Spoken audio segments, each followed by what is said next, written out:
Legend Saravana ஸ்டோர்ஸின் Akshaya Tritiya offer சவரனுக்கு ரூபாய் 1000 தள்ளுபடி மே 12 வரை.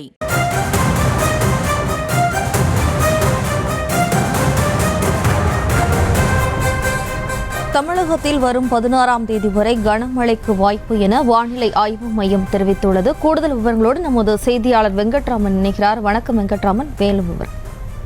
வணக்கம் ஜெயஸ்ரீ. தமிழக பகுதிகள் மேல் வளிமண்டல கீழடுக்கு பகுதிகளில் ஒரு காற்றின் திசை மாறுபாடு பகுதி நிலவி வருவதன் காரணமாக தமிழகத்தில் அடுத்த 5 நாட்களுக்கு கனமழைக்கு வாய்ப்பு இருப்பதாக சென்னை வானிலை ஆய்வு மையம் தெரிவித்திருக்கிறது. குறிப்பாக இன்றைய தினம் நீலகிரி, கோயம்புத்தூர், ஈரோடு, திருப்பூர், தேனி, திண்டுக்கல், விருதுநகர், தென்காசி, திருநெல்வேலி உள்ளிட்ட மாவட்டங்களுக்கு அதிக கனமழை பெய்வதற்கான வாய்ப்பு இருப்பதாக சென்னை வானிலை ஆய்வு மையம் தெரிவித்திருக்கிறது.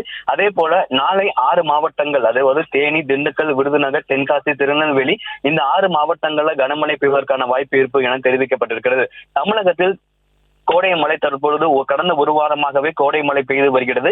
இதன் காரணமாக தமிழகத்தில் அடுத்த 5 நாட்களுக்கு கனமழை பெய்யும் என சென்னை வானிலை ஆய்வு மையம் தெரிவித்திருக்கிறது.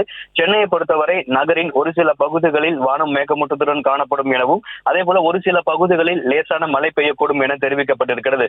இந்த தமிழகத்தை பொறுத்த வரைக்கும் அடுத்த 6 நாட்களுக்கு கனமழை பெய்யும் என ஏற்கனவே இந்திய வானிலை ஆய்வு மையம் தெரிவித்துள்ள நிலையில் தமிழகத்தில் அடுத்த 5 நாட்களுக்கு கனமழை பெய்யும் என சென்னை வானிலை ஆய்வு மையம் தெரிவித்திருக்கிறது.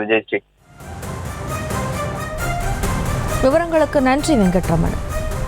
லெஜண்ட் சரவணா ஸ்டோர்ஸின் அக்ஷய திருதியை ஆஃபர் சவரனுக்கு ரூபாய் 1000 தள்ளுபடி மே 12 வரை.